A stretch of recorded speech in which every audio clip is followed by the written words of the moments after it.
You're listening to the REI Marketing Nerds Podcast, the leading resource for real estate investors who want to dominate their market online. Dan Barrett is the founder of AdWords Nerds, a high-tech digital agency focusing exclusively on helping real estate investors like you get more leads and deals online, outsmart your competition, and live a freer, more awesome life. And now, your host, Dan Barrett.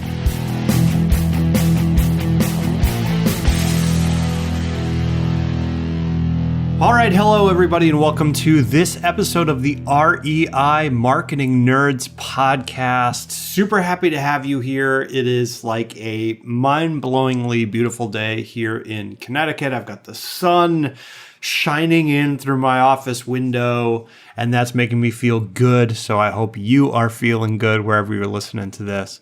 Today, we are going to be talking about how to know when you need online marketing and how to avoid wasting money when you start. And this is a pretty deep question because really what we're getting into is how to figure out what the highest and best use of your money as an investor, right? If you've got a certain amount of money you're putting aside for marketing, how to find the highest and best use of that money, just like you would try to find the highest and best use for a piece of real estate. And this is not really an easy question, right? Because we all go out there and we try a whole bunch of stuff, whether it's in your business or it's in your personal life or whatever. Maybe you're having trouble sleeping and you start taking melatonin. You could tell I'm pulling this from my actual life. You start taking melatonin and you sleep really well, and that's really cool. But you don't really know what to compare that to. Maybe there's a different supplement where you would sleep better. Maybe you wouldn't feel so groggy in the morning. Maybe if you just stopped looking at your iPhone 5 minutes before you're trying to fall asleep, you wouldn't need melatonin at all. And so we always get into this question of like, well, hey, I did this thing, but I don't know if it's the best use of my effort or the best use of my time. So we're going to get into this for online marketing because I think one of the worst things you could do really is just kind of jump into this without any kind of plan or any kind of sense of what your risk tolerance is or what your spend tolerance is. And then you're just not going to have a good time. You're not going to know whether you're being successful. You're not going to know when to quit. And you really have the opportunity or the potential rather to leave a lot of money on the table. So let's start, I think, with the primary question, which is like, do you need online marketing at all, right? Like, should you get into this world of internet, leads and trying to find motivated seller leads at all? And I think most of you listening to this are going to assume that I'm going to tell you that, like, yes, you totally need to be on the internet. The internet is the future, man, like that kind of thing. And I'm actually not going to tell you that. Right? Because I think, look, I could definitely throw stats at you, and I've done this in the past, right? I could throw stats at you about tons and tons of people use the internet and Google search volumes going up every day and grandma is on the internet. And I think everybody understands, everybody listening to this, after all, you are listening to a podcast, right? You get the internet is a big deal. The internet is changing the world. Yada, yada, yada. Soon we're all going to be virtual intelligences inside drones or whatever. You get it, right? We've all seen someone literally walk into oncoming traffic while playing Farmville on their phone or whatever it is, Bubble Bobble or whatever. Bubble Bobble. They're playing a video game from the 80s. Whatever. We've seen people just completely walk into traffic on their phone. So we all get it's a big deal, right? But the question is not like, is the internet a big deal? That's kind of like a hand-wavy marketing guy way of skipping the question, because we all get the internet's a big deal. The question is, does it make sense for you, right? Is it the best place for you to put your marketing dollars in order to do more deals? And that's not always the case, right? It just isn't always the case for everybody. You could assume that I'm going to say yes because I am like the guy to do online marketing for real estate investors. That's like my entire career, right? And I've seen enormous positive impact that this stuff that we do has on our clients and coaching students and everything. So it's something I deeply believe in, right? It's something that I deeply believe in and see and work on every day. So you got to take what I say with a grain of salt always, right? But I don't think it's right for everyone all the time. I think that's a myth. And I think a better way to get at this question, or a better way to kind of ask this question of yourself is, okay, you got to find that highest and best use for your money. All right, so how do we do that, right? Rather than saying, is the internet a big deal? Is the internet the highest and best use of my marketing dollars right now? I've got a couple ways that I sort of approach this. One is like, do you have a profitable marketing channel you can scale right now by just spending more? Right? The most common one is direct mail. And if you are doing direct mail and it's crushing for you, like you're just doing awesome and you're sending out pieces and you're making money and it's got a positive ROI, could you just scale that by putting more money into it? If you can, I generally like to scale what's working first. Right? Because I'm like, hey, it's just the easiest way to make more money. If I know if I'm putting in $1 and I'm getting out $3, just keep putting in money until you can't do that anymore. There's always going to come a natural point, and this is true in direct mail, just like it's true online and it's true of every marketing channel ever. There's going to come a point where you can't do that, right? You're going to be like, hey, I'm maxing out my list. Hey, I'm mailing too many pieces already, right? My ROI is dropping. So like, if that's the case, generally that's when you're going to start looking for a new marketing channel. Or if you don't have a marketing channel that's working for you right now, like direct mail's never worked for you, bandit signs aren't working for you, then yeah, you start looking at the online space, right? Or if, I think if you're generally just really tech savvy and that's what you like, that's a big deal. Actually, I didn't even write that down in my notes, but I do want to take a second and talk about that. If you like doing the online stuff, do it, right? That's how I got in this business. I generally like it. I think a lot of investors don't. A lot of investors do not like it and they don't want to touch it. This is like the example I always use is like, I have a riding lawnmower at my house, right? Like I have it's a decent riding lawnmower. It's actually got like a little drink holder so you can put like a beer in there. That's pretty cool. And I did it a bunch of times and I'm like, this makes me feel cool. I feel like a homeowner, I feel like an adult mowing my lawn on a riding lawnmower. But like genuinely, like I don't really enjoy mowing the lawn and I don't do a great job at it. So I pay some dude $25 to mow my lawn. And I have a riding lawnmower, I still pay someone because it's just not what I want to do. The online marketing is kind of the same thing. If you dig it and you want to get into it because it's a fascinating field. And if you don't want to get into it, don't get into it. You can always pay someone. But generally back to kind of direct mail, if you can scale it up by spending more, spend more. Like don't make it more difficult than it needs to be. But if you are having trouble scaling and or you're new and you're just looking for the first channel you want to get into, or you've tested a bunch of channels and nothing's really worked, online's a really good fit for you. The other thing I'll point out is that don't think of this like something where you have to jump in with like $1 bajillion, okay? Because I don't think that's the case either. There's a really fantastic concept, and I wish I could remember the book. The guy that wrote From Good to Great, which is a really, really classic business book. He's got like 1 million books that all have basically the same title. Like it's like From Great to Better Than Great, and then From Awesome to Awesomer. And like I can't remember the titles that this one is particularly in this idea, but he has this idea of small bullets.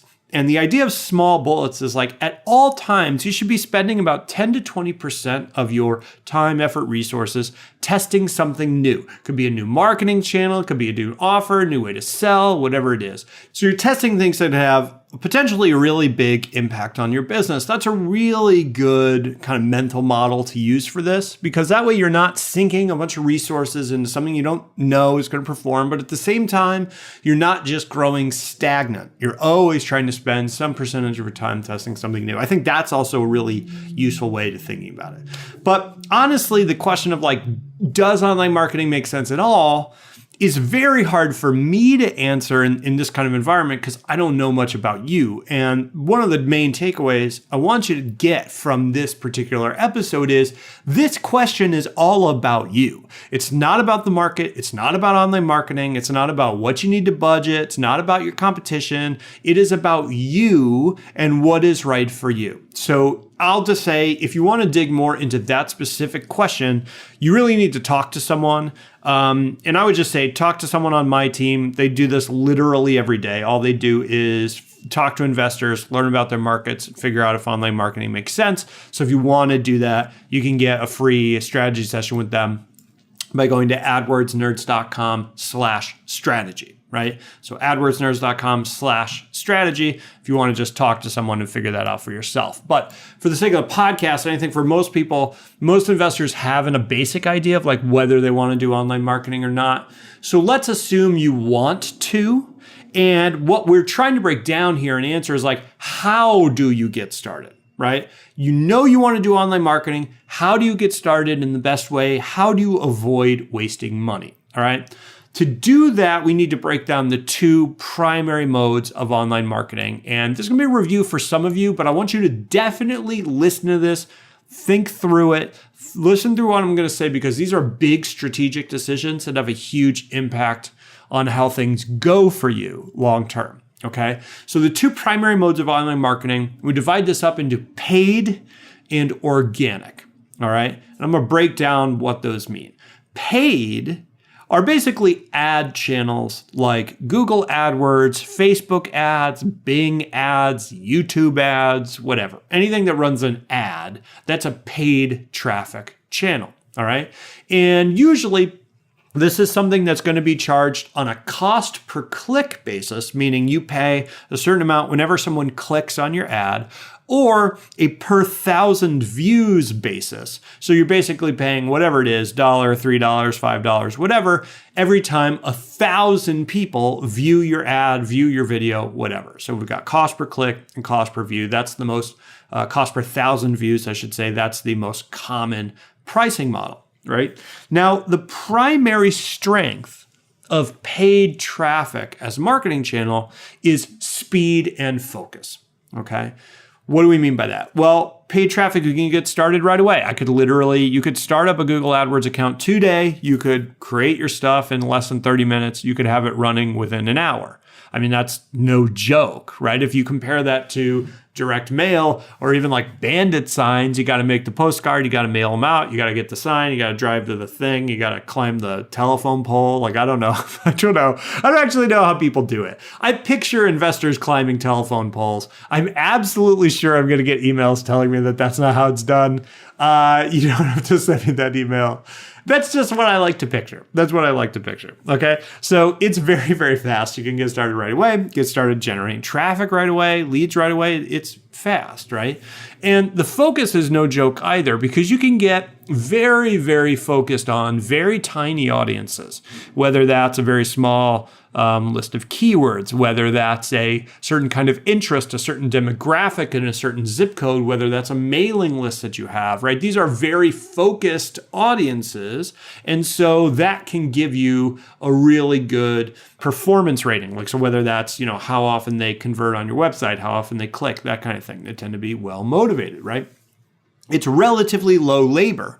So it's like, like I said, you can set up an AdWords campaign, and if you're not really in it all the time and managing it all the time, it pretty much run on its own, right? I mean, it's not a ton of labor there depending on how you want to run it. And the data that you're getting is highly actionable. So you're learning where people are clicking, what ads they're clicking on, where they're converting. You can use that data to really increase your performance, lower your costs. So that's a lot of strength in that channel, right? Now, the primary weakness, remember we said the primary strength of paid is speed and focus. The primary weakness is cost, all right? You are going to pay for the privilege to have that speed and focus, right? To get that data, to get that actionable data, to have that relatively low labor, to have that quick setup cost, you are paying for that privilege. And almost all of these paid traffic channels are going to run as an auction. And the thing about auctions is that the more competitive they get, the more expensive they get. So if you're in a really hot market, you're in a competitive market, you're in a market with high deal values, you will pay more for clicks in that market. And there's really almost no way around that. The analogy I'm going to use is the stock market. Like, if you are a really good stock investor, you can get great returns for your clients, right? If you are like a stockbroker or whatever it is. But if the market is up, you are paying more. That is just how it works, right? And so similarly with paid traffic, you can get your costs down by increasing performance. But where the market goes, if the market's floating up and prices are floating up, your costs are floating up, right? So the primary weakness to paid traffic is always going to be that cost. We are paying for every click that we generate. Now, that's paid traffic, right? Primary strength of paid traffic is speed and focus. Primary weakness of paid traffic is cost. Are you an investor who wants to dominate your local market? Do you want more leads and deals online? Then download your copy of the Motivated Seller Blueprint, absolutely free, at www.adwordsnerds.com/gift. What are you waiting for? Go to www.adwordsnerds.com/gift right now to get your copy of the Motivated Seller Blueprint. Now let's get into organic. Organic, really when I say organic method, or organic marketing, I should say, what I mean is anything that pushes your website up the rankings in Google. Someone types in "sell my house," you want your website to show up higher in Google. That's going to get you more clicks. And so organic marketing is really anything that does that.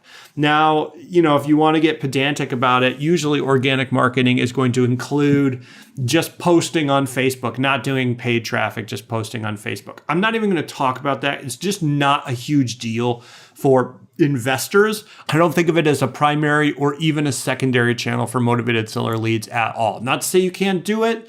I just think it's not super common. It doesn't work very consistently. We're talking about organic, not paid on Facebook, right? So really what organic is for investors is, hey, Google, like me, right? You're basically sucking up to Google. That's what it is. Now, typically you are doing this by improving your website. You're getting valuable links to your website. You're making awesome content, that kind of stuff. Now, the primary strength of organic as a channel is cost, right? You'll notice the primary weakness of paid was cost. The strength of organic is cost. It is a huge channel with many potential leads. I mean, we're talking literally like 4 to 5 times the size of the paid channels that we're usually looking at. And when you get clicks from organic, they're free. You don't pay per click. What you do is put in the work and get the clicks for free. And so the marginal return on investment for organic is incredibly high. And in fact, I would say that out of any marketing channel you could use, direct mail, bandit signs, TV, radio, paid traffic, everything, organic marketing, search engine optimization, whatever you want to call it, has the highest return on investment of any marketing you could possibly do. That is a huge strength. Well, the primary weakness of organic is speed and focus. You remember the strengths of paid were speed and focus, and the weakness was cost. For organic, the strength is cost, but the weakness is speed and focus. What do I mean by that? Well, it takes a relatively long time to really get going. We're talking about months of consistent effort with relatively high labor in order to really get the needle moving. And I'm not talking about like your first month, you only get 5 leads. I mean like months 1 through 4, a lot of time you don't get anything, right? So that's a lot of time to get the needle moving, and it's a lot of effort. You don't really control also what you rank for, right? So you can target whatever keyword you want on your website. You can say, hey, I'm optimizing my website for sell my house fast. But in reality, you are going to rank for whatever Google thinks you should rank for, and you don't have a ton of control over that. So unlike with pay-per-click, where I could pick, say, just one keyword and only target that keyword and only get traffic from that keyword, for organic, it's kind of all over the place. You just kind of put yourself out there and see what happens. I'm going to try to put together a metaphor on the fly. Paid traffic is a lot like Tinder, okay? Now, caveat here, I've never actually used Tinder. I'm a married man, so I got out of the dating game before these things were a thing. So I don't actually know a whole lot about how Tinder works, but I'm trying to make this hip for the kids. So let's say you're on Tinder and you see a girl or a guy that you think is really cute and you swipe on them and they swipe on you and it's like, hey, you match. And you get to choose basically who you're matching with, okay? That's like paid traffic. You get to choose. Organic is kind of like you just dress yourself up and you try to look real hot and then you just walk around the mall and see who approaches you. Okay. So like you are, dressing up real nice. Lots of people are going to approach you. You're getting a lot more people approaching you than you would on Tinder. But hey, you don't really have any control over who decides to make that leap and say like, hey, can I get your number or whatever. I have no idea if that's a helpful metaphor. You can let me know in the comments. I don't know much about how modern dating works. That's how I imagine it works. Anyway, you just remember that paid is all about speed and focus, but has a high cost. And you think about organic is all about low cost, high ROI, but has a really long time horizon and a lack of focus. All right. So the question becomes, if you want to do online marketing, you're looking for more motivated sellers. You want to grow here, right? We're looking for the highest, best use of our time, effort, dollars. How do you choose what to do and what to start? I have a general rule for this, okay? I have a general rule for this. I use this with clients. I use this with coaching students. I use this online. I basically throw this question out all the time. It's not even a question. It's a if then statement, all right? If you have more money than you have time, you do pay-per-click. You do paid marketing. If you have more time than you have money, you do organic. All right, so I'm going to say that again. If you have more money than you have time, you go paid. If you have more time than you have money, you go organic. All right, so let me break that down. If you are doing pay-per-click, you're doing paid traffic, paid online marketing, right, for motivated sellers specifically, I want you to think of that as a 6-month experiment. And the 6-month number is not arbitrary. In my opinion, you need to give paid traffic at least 6 months to prove its case. This doesn't matter if you're working with someone, doesn't matter if you're doing it on your own, doesn't matter. You need to give it 6 months to prove its case. You need to think about it that way because if you don't give it that amount of time, you're really not going to answer the question of, does this work in your market? You just can't. It's just not statistically significant. It is just not particularly useful. So think of it as a 6-month test. Now, think about what you could budget every month for 6 months if you knew for a fact it would not pay off until the end of month 6. All right, I want you to think about this again.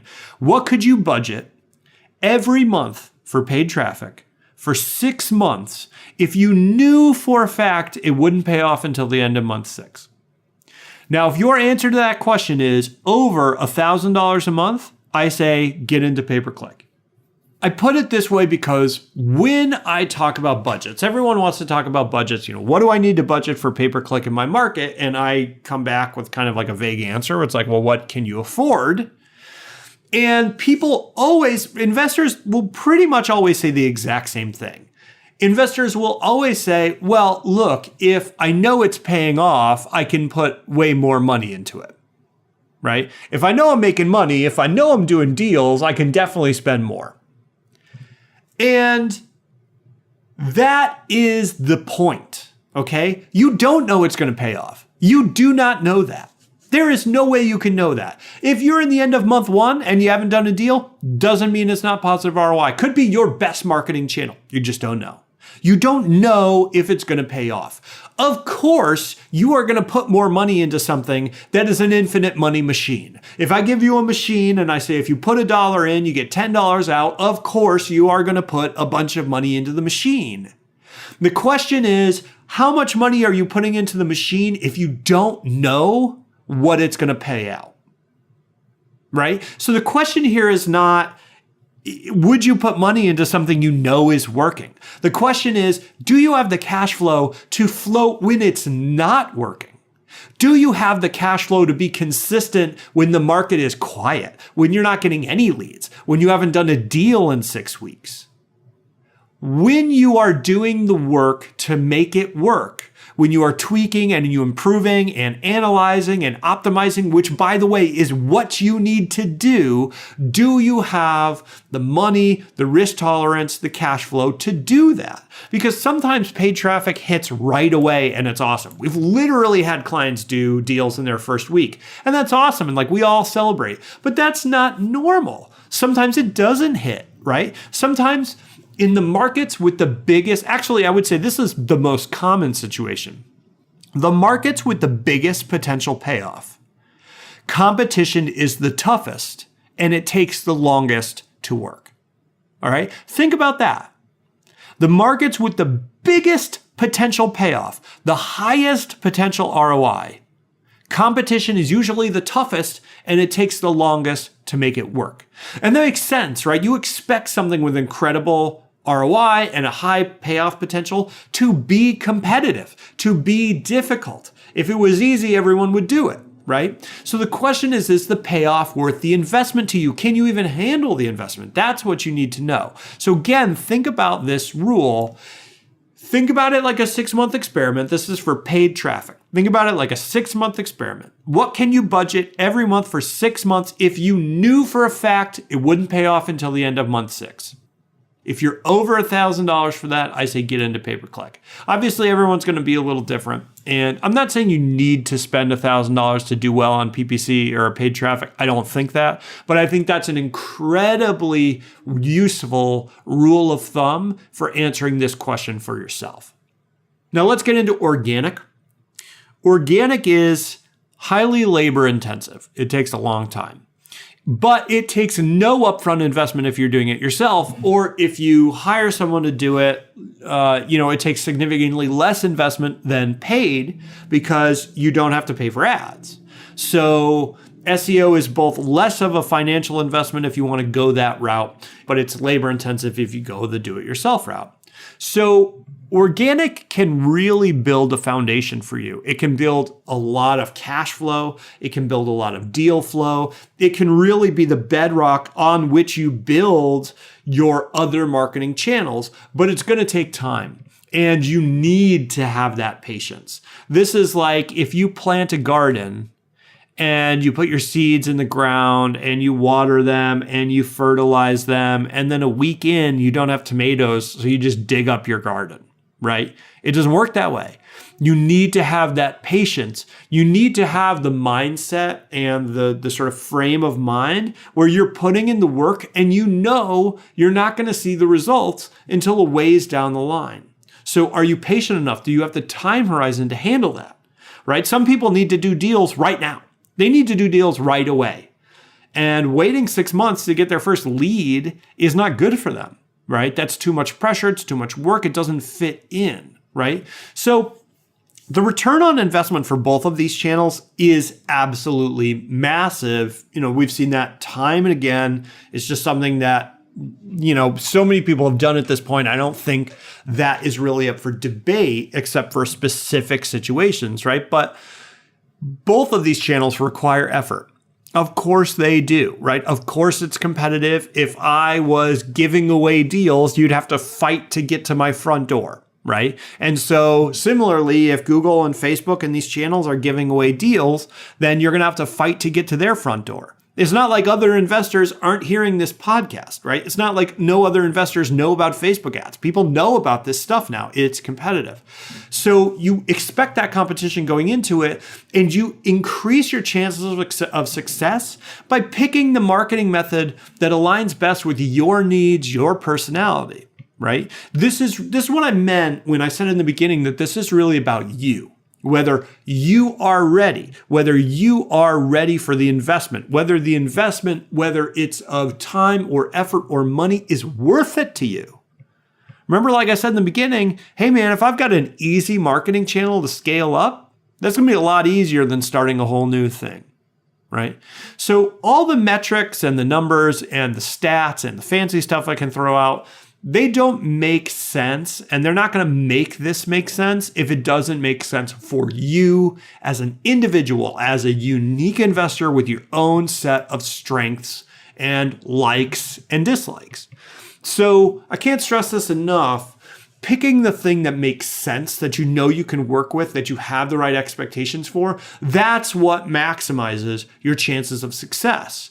If you pick the thing that's like the hot thing now because somebody told you to do it and it's not right for you and it's not right for the business, you're never going to make it. And that kills me when it happens, because I see investors with tons of potential, tons of growth potential, tons of potential in their market, and they just can't grab onto it because they put themselves in a tough situation from the start. Okay. So guys, I hope that makes sense. I hope that was useful. As always, you can get show notes to this episode at adwordsnerds.com/podcast. That's adwordsnerds.com/podcast. And hey, this podcast came out of our Facebook group, which is totally awesome. The REI Marketing Nerds Facebook group. It's totally free. I'm in there every week doing a bunch of free trainings. Lots of cool investors sharing their favorite tips and strategies and data. It's just a really incredibly high quality place. No spam, no spammy stuff. It's just really great place to hang out. So if you're interested in joining the group, you can go to adwordsnerds.com/group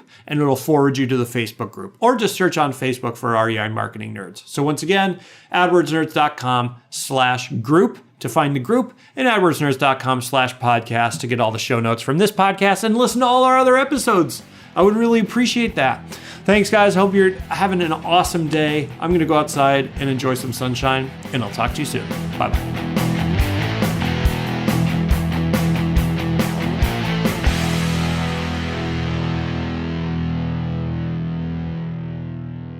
This is thepodcastfactory.com.